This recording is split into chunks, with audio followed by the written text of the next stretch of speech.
या उससे पहले मुज़ाकरात हो सकते हैं? इमरान खान साहब लॉन्ग मार्च ख़त्म कर सकते हैं?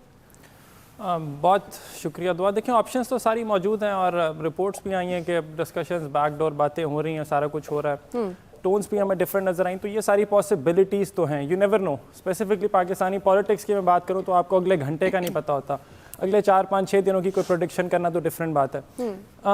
अभी डिस्कशन के अंदर 2, 4, 6 बातें ऐसी हैं जिनसे मैं डिसएग्री करूंगा। Y so? बिकॉज नाम नहीं लूँगा, बात नहीं करूँगा, बिकॉज टाइम वेस्ट होगा उसके ऊपर। बिकॉज आर्ग्यूमेंट लॉजिक के साथ अगर बैक किया जाए तो अच्छा लगता है। देखिए अभी खान साहब की अगर मैं बात करूँ, खान साहब ने पहले भी कहा कि मेरी जान को ख़तरा है, हमला हुआ। पहले जब हमारे मुल्क के अंदर ये कहा जाता था तो लगता था कि एक पॉलिटिकल नैरेटिव बिल्ड किया जा रहा है। अरशद शरीफ शहीद भाई की शहादत के बाद से, इमरान खान साहब पे कातिलाना हमले के बाद से अब आप इन चीज़ों को इग्नोर नहीं कर सकते।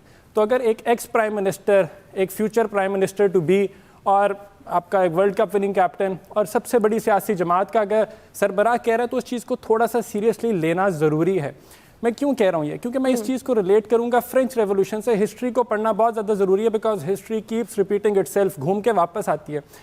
1789 से 1799 का अगर वो आपने 10 साल का पीरियड को स्टडी किया हो किताबों के अंदर, तो हिस्टोरियंस यही बताते हैं कि उस टाइम के जो मुआशी हालात थे, गुर्बत थी, सब कुछ था, लेकिन आवाम को वो इतना मसला नहीं था। क्योंकि इन कंपैरिजन टू दैट अगर मैं यूके की बात करूं तो उस टाइम की जो शरह थी गुर्बत की या महंगाई की, वो कंपेयर टू फ्रांस बहुत ज़्यादा थी, लेकिन वहाँ पे इतना ज़्यादा मामला ख़राब नहीं हुआ। फ्रांस के अंदर क्यों हुआ? बिकॉज आवाम को उस टाइम की जो थी, वहाँ के जो लीडरान थे वो डेरोगेटरी निगाह से देखते थे। उन्हें लगता था ये बेवकूफ़ आवाम है, इनको बेवकूफ़ बना के रखो, और वो कहते थे महंगाई वगैरह सब कुछ छोड़ो, इनको ट्रक की बत्ती के पीछे लगा के रखो।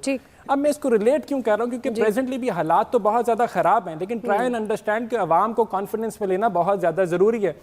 हालात अभी किसी भी, देखें आप इमरान खान को माइनस कर भी दें तो आप हिस्ट्री को दोबारा से पढ़ें और आपको पता चलेगा कि जितनी भी तहरीकें होती हैं उनको किसी एक स्पेसिफिक लीडर की ज़रूरत नहीं होती। Yes, for a time being होती है। जो इमरान खान साहब ने अपना काम करना था वो कर चुके हैं। नॉट सेइंग कि मैं इमरान खान साहब को इंडोर्स कर रहा हूँ, मैं इंडोर्स पाकिस्तानी अवाम को कर रहा हूँ, बिकॉज इवेंचुअली अवाम क्रश हो रही है, निकलना अवाम ने बाहर है। जो क्लैश की बात होती है वो अवाम का इदारों के साथ होना है, अवाम का हुकूमतों के साथ होना है। सियासी जमातों का आपस में तो चलता रहता है, वो तो उनका काम है बेचना अपने आप को।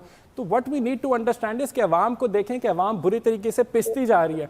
अभी बाद में डिफॉल्ट वगैरह की सारी डिस्कशन और डिबेट्स उनके ऊपर बातें होंगी, लेकिन that is the actual problem that needs to be addressed. अगर हम उसको इग्नोर करेंगे तो लॉन्ग मार्च हो ना हो, क्लैश को रोका नहीं जा सकेगा। बिल्कुल।